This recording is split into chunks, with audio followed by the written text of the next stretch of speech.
Well, we can't say that the Bears don't entertain us now, can we?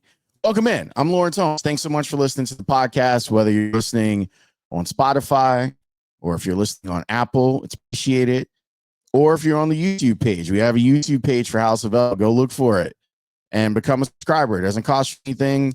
Put out the videos. I think we did like 5 videos last week, so it was good, including the Carmen Vitale preview of the Vikings. If you want to give the Bears credit, they did a pretty decent job of not allowing Caleb Williams to get crushed with the blitzing scheme that we see this team use. The Bears did a decent enough job of getting the ball out. It wasn't until the end, though, that the offense flourished, and I do think they flourished a little bit because of the situation. And I was quite honestly surprised to not see Minnesota attack a little bit more. But the Bears had some answers for what they were doing. There's going to be a lot of weird and a lot of bad inside of this episode of the podcast. But let me hit on a couple of good things that I thought that came out of this loss. DJ Moore is the king of run after the catch. He's awesome at it. And I'm glad they figured out a way to use him in those roles and allow him to keep doing what he's doing. Keenan Allen had a couple of drops, but he also had some big catches for them. The Bears, in some instances, did a great job of kind of attacking where the Vikings were blitzing from with the run game. And then the comeback inside of the game, like seeing the Bears not give up, which is great. They didn't win, but which is not great, but they didn't give up and they were able to keep attacking. I think that if you've learned nothing else this season, if we as a collective have learned nothing else, we've learned that Caleb Williams is a gamer. He's a gamer. Like, he's not going to quit. He's not going to give up. He's going to try to figure it out. He's going to keep grinding and keep throwing the ball down the field and trying to make things happen. I think that that's great. I am bothered, though, that for the most part, the offense was stymied in this game. And I know that the numbers don't, like, when you look at the final score and go, well, Lawrence, what are you talking about? We were all watching the same game, and in real time, you saw an offense that took, I don't want to say took steps backwards, but we're held to a stalemate pretty much throughout this game. You do have a 100-yard receiver in DJ Moore in this game, and you had a couple of big catches from Rome Odunze, a couple of big catches from Keenan Allen, Cole Kmet with some big catches and also a big drop inside of here, but they ran the ball in this game. This is even with Caleb. And Caleb did a great job of running the ball when he had to. Even with Caleb, they averaged 3.5 yards per carry. If you took Caleb out of that, we're talking closer to 2.5 yards per carry. And that's not good at all, or 2.0 yards per carry without Caleb being in the mix. They did hit him a couple of times. That DJ Moore play I thought was big. But you look on the other side of it and look what Minnesota's offense was able to do. They had 2 100-yard receivers or pass catchers. Jordan Addison had 162 yards on 8 of 9.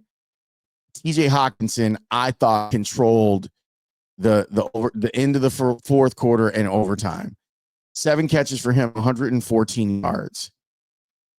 And then you have a 100-yard rusher in Aaron Jones. And I know that the Bears did a good job. They made him fumble, but I think the play that just boggles the mind, like when you start talking about the Bears defense, is the 13 where it's Nick Mullins out there, and he gets 14 yards when he needs 13. And Darnold, his numbers, again, look great. This is the 9th time this year that he has had a passer rating over 100. 22 of 34, 330 yards for him, 2 touchdowns, no interceptions. By the way, Caleb also over 300 yards passing, also 2 touchdowns, also a passer rating over 100. He did not throw an interception. He continues to really take care of the ball. There was that awful sack, though, that he took in overtime that flipped the field to the advantage of Minnesota. The things that doomed the Bears inside this game was, one, not having an answer for TJ Hawkinson. Two, allowing Minnesota to convert some big third downs inside of this game. Three, special teams. Special teams killed you. You may have lost a game this week because you didn't correct something that was apparent last week. We talked about it on the post-game show. You saw it. You saw what Matt LaFleur said about Rich Bisaccia explaining to the team, hey, the Bears have a weakness on their field goal team and kept getting exploited. I think we have an answer now that Braxton Jones is the one that's been getting exploited, and they did eventually make the change over to Darnell Wright in that spot. But these are when you hear the Bears as a collective talking about the concept of details, and we're on top of these details. These are the types of details that get you beat. You weren't on top of the details on this. You weren't on top of the details to tell Carter to get away from the ball. And I know that his players count and his experience should tell him that is not something he should be doing. I'm sure he feels horrible about it. And I get the idea of, well, he redeemed himself with the big return. You shouldn't be in a position where you have to redeem yourself. Some of this stuff should just be automatic to you. It's another really long losing streak, a 5-game losing streak. When Matt Eberflus went on losing streaks like this before, there were extenuating circumstances that allowed people to just kind of ignore it. What I see consistently is a guy that doesn't handle the clock well, doesn't handle strategy well. And I know what you're thinking, Lawrence. They came back, they tied the game, and took it in overtime. You're right. They did. And they deserve credit for that. If I were doing a pod on the Vikings, I would talk about how their players didn't realize the details of the ball has to travel 10 yards. You ran up to run into it and give them life, and it could have cost you the game. Now, it didn't, and they made some huge plays. Darnold made some huge throws in overtime to set it up. I was questioning them kicking on second down in the OT. It's like, you could just keep running it. You can run at least one more, maybe two more. But, like, I'll give you another example. Eberflus called a timeout on that third down play, the 3rd and 10, right? After the sack, they get 10 yards back. It's 3rd and 10. Somebody saw something they didn't like, and they called a timeout. Now, in my mind, in that moment where you call a timeout, you can't then give up the conversion. And what did they do? Immediately gave up the conversion. Because Justin Jefferson takes up so much of your defensive game plan, it allowed Jordan Addison to get free. And he got free, and he made plays, and he got yards. TJ Hawkinson would come all the way across the formation and be wide open. There was the one play where he got TJ Edwards on a stanky leg, and it was not good for our guy TJ.